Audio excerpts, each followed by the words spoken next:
Indian super ലീഗിലെ രണ്ടാം semi ഫൈനലിന്റെ ആദ്യ പാദ മത്സരത്തിൽ ജംഷഡ്പൂർ FC 1-നെതിരെ 2 ഗോളുകൾക്കാണ് മോഹൻ സൂപ്പർ ജയൻസിനെ പരാജയപ്പെടുത്തിയത്. ജംഷഡ്പൂർ FCയുടെ ഹോം സ്റ്റേഡിയത്തിലായിരുന്നു മത്സരം. ആവി എർണാണ്ടസും സിവേരിയുമാണ് ജംഷഡ്പൂർ FCക്ക് വേണ്ടി മത്സരത്തിൽ ഗോളുകൾ സ്കോർ ചെയ്തത്. മോഹൻ ഗോളി ഒരു ഏക ഗോൾ വന്നത് കമ്മിൻസിലൂടെ ആയിരുന്നു. ഏറ്റവും മികച്ച പ്രകടനം ജംഷഡ്പൂർ FC സ്വന്തം ഗ്രൗണ്ടിൽ സ്വന്തം ആരാധകർക്ക് മുന്നിൽ കാഴ്ചവെച്ചു. രണ്ടാം പാദ മത്സരത്തിലേക്ക് പോകുമ്പോൾ വലിയ വെല്ലുവിളി തന്നെ ആയിരിക്കും ശരിക്കും ജംഷഡ്പൂർ FCക്ക്. മോഹൻ സൂപ്പർ ജയൻസിന്റെ ഹോം സ്റ്റേഡിയത്തിലാണ് മത്സരം നടക്കുന്നത്. പക്ഷേ 1-നെതിരെ 2 ഗോൾ, 1 ഗോളിന്റെ ലീഡുമായി ജംഷഡ്പൂർ FC മോഹന്റെ ഹോം സ്റ്റേഡിയത്തിലേക്ക് പോകുമ്പോൾ ഇത്തവണത്തെ ഇന്ത്യൻ സൂപ്പർ ലീഗ് കിരീടം നേടാൻ സാധ്യത കൽപ്പിക്കുന്ന ടീമുകളിൽ ജംഷഡ്പൂരും ഒരു പടി മുന്നോട്ടെത്തിയിരിക്കുന്നു എന്ന് വേണമെങ്കിൽ പറയാം.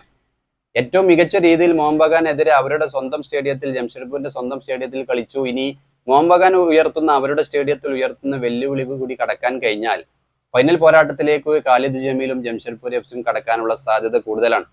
എന്തായാലും ജംഷഡ്പൂർ FCയുടെ ഈ ഒരു മുന്നേറ്റം അല്ലെങ്കിൽ അവരുടെ ഈ ഒരു പ്രകടനം കാണുമ്പോൾ ഇത്തവണത്തെ ഇന്ത്യൻ സൂപ്പർ ലീഗ് കിരീടത്തിലേക്ക് ജംഷഡ്പൂർ FC അടുക്കുന്നു എന്ന് തോന്നുന്ന രീതിയിലാണ് ശരിക്കും അവരുടെ പ്രകടനം. ആവി എർണാണ്ടസിന്റെ ഇന്നലത്തെ ആ ഗോളൊക്കെ വേൾഡ് ക്ലാസ് ഗോളായിരുന്നു. സിവേരി അതുപോലെ തന്നെ ഇസയൊക്കെ ഏറ്റവും മികച്ച പ്രകടനമാണ്. എന്തായാലും ഇന്ത്യൻ സൂപ്പർ ലീഗിൽ ഈ സീസണിൽ ഏറ്റവും മികച്ച രീതിയിൽ അത്ഭുത പ്രകടനം കാഴ്ചവെച്ച 2 ടീമുകളാണ് നോർത്ത് ഈസ്റ്റ് യുണൈറ്റഡും ജംഷഡ്പൂരും. നോർത്ത് ഈസ്റ്റ് യുണൈറ്റഡ് ഫൈനലിൽ എത്തുമെന്ന് പ്രതീക്ഷിച്ചിരുന്നെങ്കിലും അവർ പുറത്തുപോയി. കാരണം ഈ സീസണിലെ ടോപ്പ് സ്കോററൊക്കെ അവരുടെ ടീമിലായിരുന്നു.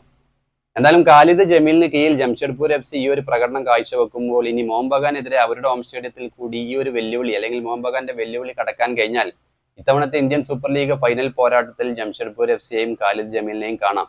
ഒരു പക്ഷേ ഇന്ത്യൻ സൂപ്പർ ലീഗ് 2024-25 സീസൺ കിരീടം ജംഷഡ്പൂർ FC സ്വന്തമാക്കിയാലും അത്ഭുതപ്പെടേണ്ടതില്ല. മികച്ച രീതിയിലാണ് അവർ കളിച്ചുകൊണ്ടിരിക്കുന്നത്.